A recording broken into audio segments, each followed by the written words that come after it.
sommaire d'Actu 3V, survol du canton en compagnie des maires nouvellement élus, l'art d'Iffenbach s'expose à Niederbronn, mais pour l'instant, direction l'église Saint-Martin pour un petit cours sur les fresques.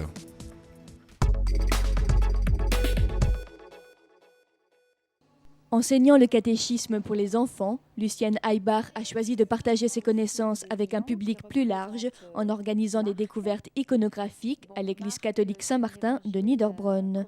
Il y a ici énormément de fresques. Je crois aussi que nous avons oublié quelle est la raison d'être de ces images qui à l'origine servaient pour expliquer aux gens l'évangile ou simplement donner l'image d'un témoin de la foi chrétienne.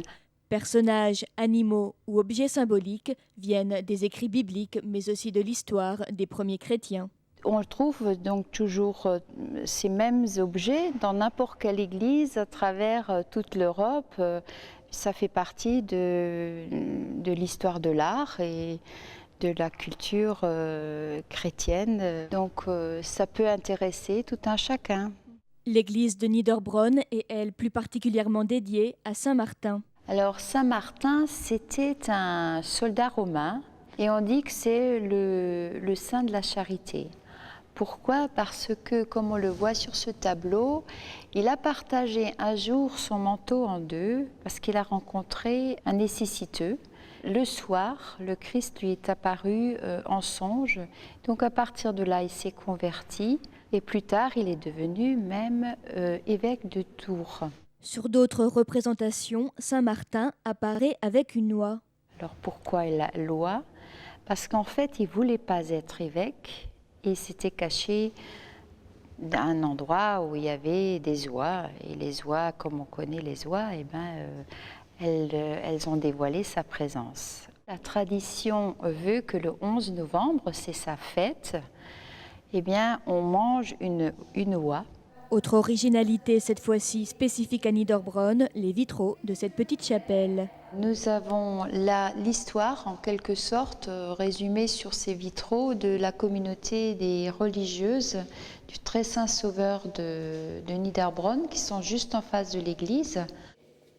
Et pour en savoir plus sur les apôtres, la signification de ce mystérieux pélican ou la raison pour laquelle Saint Antoine est invoqué pour les objets perdus, vous pouvez vous joindre aux prochaines visites, renseignements et inscriptions à l'Office du tourisme.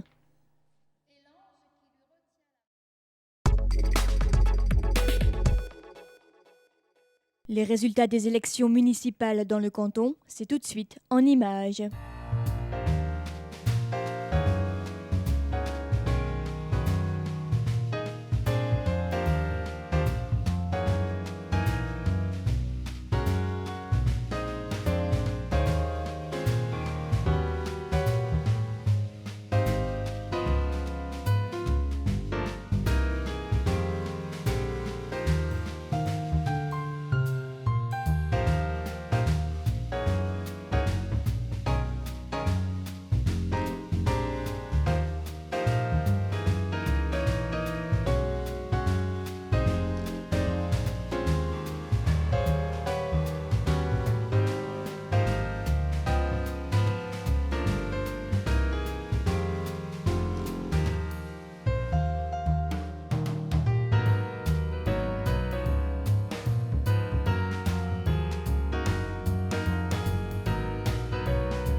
Et pour tous ces maires et leurs conseillers municipaux, c'est parti pour un mandat de 6 ans.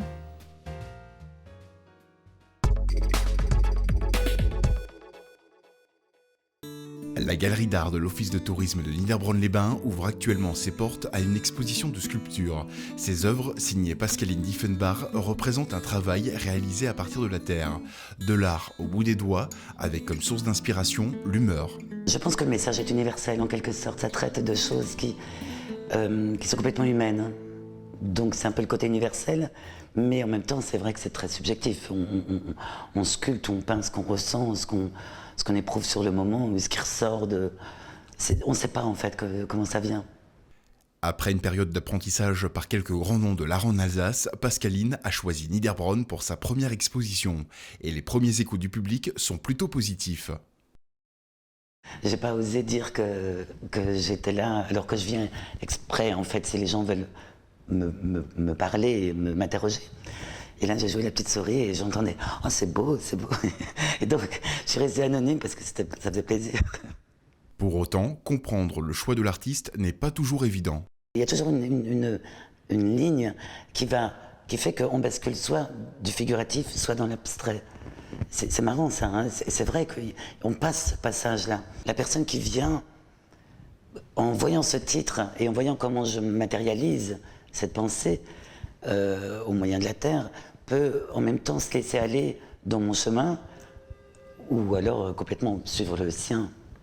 Donc c'est pour ça qu'il faut prendre du temps et se laisser porter. À l'affiche de l'exposition, l'une de ses créations pour laquelle l'approche s'est faite en toute simplicité. C'est une pièce que j'ai dû faire en une demi-heure, enfin une demi-heure, 3/4 d'heure. Et quand je suis arrivée au bout de 3/4 d'heure de travail, j'ai dit voilà, c'est fini, c'est évident, quoi. C'était évident que je pouvais rien faire d'autre. Comme ça me plaisait. Et c'est pour ça que j'ai appelé évidence. Ça n'a rien à voir avec l'évidence d'un théorème mathématique ou autre. Et entre deux questions, Pascaline nous a confié, il nous semble, son secret de fabrication. Moi, je dois être un peu torturée quand même. L'art ne reproduit pas le visible, il le rend visible. Une citation qui habille parfaitement le style Diefenbach.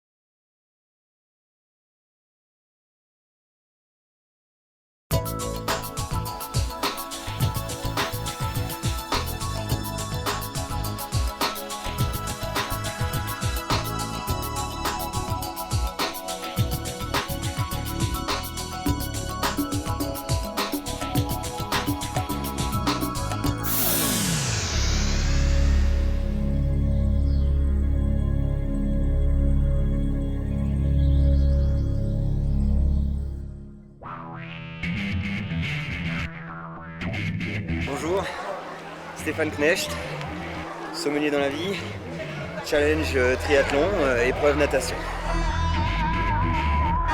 Bonjour, donc je me présente, Kenel Alain. Ma spécialité sur ce relais triathlon, ce sera le cyclisme. Bonjour, c'est Carole et je pratique la course à pied.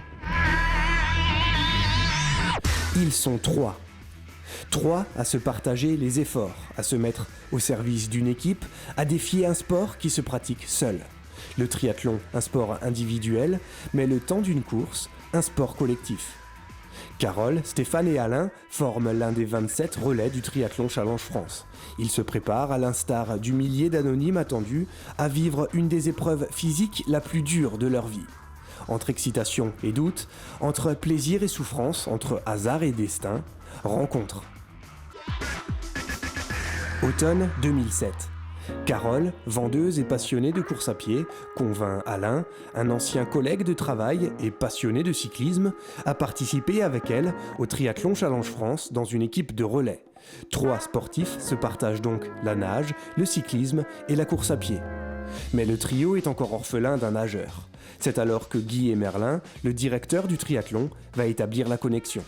J'ai pris contact avec Guy et Merlin justement parce que voilà, il fallait constituer l'équipe. Donc notre première rencontre s'est passée ici. On a pris rendez-vous tous les trois et voilà, on s'est connus, enfin on a fait connaissance comme ça. Bon, à travers Guy, c'était assez naturel pour moi. Oui. J'ai été sur le site et je l'ai reconnu quand il est passé au magasin. Donc j'ai demandé si c'était lui, donc il m'a dit oui. Et puis donc j'ai parlé de mon projet, un petit peu, enfin du projet. Et donc il m'a dit, voilà, donc j'ai quelques adresses. Donc il m'a donné le numéro de téléphone, j'ai pris contact avec Stéphane et puis ça s'est fait, voilà. Le relais est l'occasion rêvée de prendre part à la fête. Ils seront les locaux de l'étape, connaissent bien les alentours, mais découvriront, chacun, l'ampleur de l'événement et la difficulté des distances. La chose qui est intéressante dans le challenge, c'est que ça représente ce qu'on appelle un demi-Ironman. C'est beaucoup un travail sur soi-même. Il y a la notion de la discipline, mais c'est bien des disciplines qui sont un peu hors normes. Le 1,9 km de nage, ça n'existe pas normalement, donc c'est déjà en plus en étang. Donc conditions froides, conditions un peu extrêmes. Pareil, contre-la-montre un peu plus long qu'un contre-la-montre classique, même dans les épreuves pro. Pareil au niveau de un semi-marathon, bon, ça se pratique dans la course à pied, Ouais. mais on va dire que c'est quand même du hors norme. Et ce qui est fabuleux pour moi, c'est de participer à quelque chose qui est un peu ce qu'on appelle dit extraordinaire, en dehors de l'ordinaire. Le quotidien de nos 3 sportifs est rythmé par les efforts de la préparation spécifique pour 3 sports aux exigences différentes et pour 3 sportifs amateurs aux morphologies uniques. Stéphane, le nageur, est sommelier dans la vie et vient d'ouvrir son propre restaurant de dégustation de vin. Ses journées sont donc consacrées à son travail, mais entre 2 services, il aligne les longueurs et prouve que plaisir de table et plaisir du sport se marient parfaitement. J'ai toujours aimé le plaisir du sport, j'ai toujours aimé le plaisir du vin, du travail, de la sortie. Et voilà, le tout pour moi, la réussite, c'est tout pouvoir faire, mais sans en perdre le plaisir. Et pour moi, justement, le défi était tout excès doit être compensé. Forcément, derrière, il faut que j'aille nager comme pénitence, si on veut. Et je trouve que cet équilibre, pour moi, ça réalise réellement mon vrai équilibre. Un jour de l'eau et après un jour un peu de vin avec l'excès et un peu d'excès de sport. Et je me sens tous les jours un peu plus en vie. J'ai essayé de trouver mon rythme de 2 km. Maintenant, je connais à peu près mon rythme de temps que je fais classiquement et je fais tout le temps le même temps. Et c'est vrai qu'il y a un peu de rigueur, mais je pense que s'il n'y a pas de rigueur, il n'y a pas de plaisir là-dedans non plus. Alain, le cycliste, est sûrement le plus expérimenté de la bande. Très tôt, il enfourche son vélo et intègre un club de cyclisme. Il y découvre la compétition à l'échelon régional et national et côtoie des sportifs en voie de professionnalisation. Ce passé lui donne aujourd'hui des atouts dans l'approche de cet événement. Malgré tout, 90 km de contre-la-montre, c'est violent et c'est nouveau. Il faut préparer les choses avec minutie parce que humainement, on a une certaine force, on ne peut pas aller au-delà, à moins d'avoir des apports exogènes. On ne peut pas faire 90 km à fond les ballons, à 90%, c'est impossible. Donc il faut savoir doser autrement, aborder ça autrement, avec des chiffres, et puis les chiffres ils nous ramènent un petit peu plus à la raison. Approximativement, je sais aux alentours de combien je vais rouler à tel et tel endroit, mais bon, je ne m'avance pas encore sur ce. J'ai une petite idée de comment ça va se dérouler. Ce n'est que tout récemment guéri d'une blessure que Carole a repris l'entraînement. Carole effectuera la dernière partie du relais, 21 km de course à pied, une distance qu'elle connaît bien. J'essaye de faire une bonne épreuve une fois par an, 1 ou 2 fois par an, une grosse épreuve comme le marathon ou un trail. Cette année, c'est le triathlon. J'ai reconnu le parcours, c'est un faux plat montant, une bonne montée, puis des faux plats montants jusqu'à la mi-parcours. Après, ça va un petit peu mieux, et puis donc la deuxième boucle rebelote. Donc oui, c'est pas évident, mais bon, je vais me battre. À 3. Y arriver à 3. Peut-être l'équipe connaîtra-t-elle des défaillances, mais peut-être arrivera-t-elle au bout de l'effort grâce à sa cohésion, à son esprit de groupe. Il faut avoir l'esprit d'équipe, c'est-à-dire ne pas anéantir l'effort de celui qui m'a précédé, de celui que je précède. On se retrouve avec 3 sports individuels dans lesquels il faut réaliser une zone d'échange au niveau, alors qu'on peut rien faire. Puis on a le soutien. Moi je sais quand je nage, ça y est, maintenant c'est clair. Maintenant il y a une mission, un objectif, c'est le 1,9, faire 1,9. C'est pas nager pour moi, c'est pour nager parce que Carole, je sais qu'elle s'entraîne le week-end, voilà. Elle m'envoie des mails parce qu'elle dit ça y est, j'arrive, nous voit courir, super bien. Je vois là qui me dit ouais, j'ai calculé, je devrais avoir calculé. Ben ça, tu te dis bon bah là, toi t'as pas le droit de dire je suis fatigué quoi. Et c'est là tu remets une couche et tu te dis tout va bien, je vais bien et je le fais pour les autres. Ça, je pense que c'est une énergie supplémentaire. Voilà, pour moi, c'est une motivation supplémentaire. Ouais. Vraiment. Ouais. Une motivation ou une peur?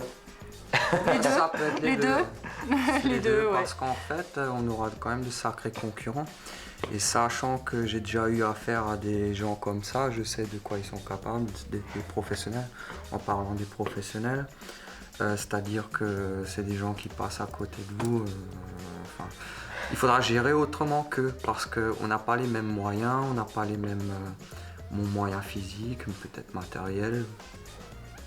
Et puis il faudra s'y faire à ce qu'on se fasse passer comme des bleus. Moi je pense que c'est bien l'échange aussi, d'être à échanger justement le sport amateur et le sport professionnel. Voilà, pour moi je trouve ça fabuleux qu'il y ait justement un challenge à ce niveau-là, au niveau international, de pouvoir se dire nous amateurs de la région, on aime bien ce truc-là, on n'est pas doués. Mais bon, on va montrer qu'on existe, qu'on est là et on va essayer de ne pas être les derniers de la liste, quoi. On mènera une course, on sera à 3. Les professionnels ou les autres personnes, ils mèneront une course, ils seront tout seuls. C'est une autre façon d'aborder cette compétition. Il faudra qu'on s'entende vraiment, qu'on soit sur la même longueur d'onde. Et pour moi, ça sera déjà la victoire. Hein. Je veux dire, le fait d'arriver à tous les 3, de relayer, d'avoir fait chacun sa propre course, Voilà. Oui. ça sera déjà ça la victoire. On doit tous savoir où on en est, on doit savoir ce qu'il nous reste à faire pour que cette épreuve soit couronnée de succès, soit un succès, et que le triathlon demeure un excellent souvenir. Je pense bien que le moral y est déjà, qu'importe le résultat, on y sera. Je leur souhaite bonne chance, bon courage et puis on va faire de notre mieux, j'en suis persuadée.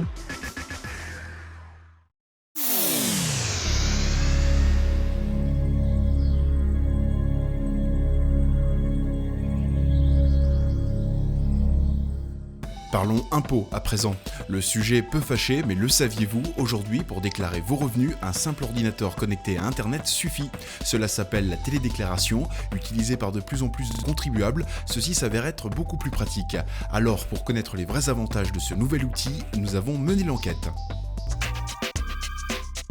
Ça fait 2 ans que je télédéclare. Ce qui me séduit, c'est la rapidité, le gain de temps, pas de justificatif à fournir. J'ai des revenus fixes et avec la télédéclaration, les impôts sont pré-remplis. Donc c'est beaucoup plus simple et ça me prend tout et pour tout 15 minutes après avoir bien vérifié les infos. Ce qui me plaît, c'est les délais supplémentaires accordés jusqu'en juin, ce qui me permet de passer le mois de mai tranquillement et de déclarer en temps et en heure début juin. Question sécurité, une fois que j'ai validé, je reçois un accusé de réception, donc j'ai aucun problème. J'ai des traces comme quoi j'ai déclaré en temps et en heure. À la fin, ce qui est vraiment bien, c'est que je connais la somme exacte que je vais devoir payer à l'administration. Pour le CDI de Haguenau, on avait 13 000 télédéclarants, 13 500, et on est passé à 16 000 en 2007.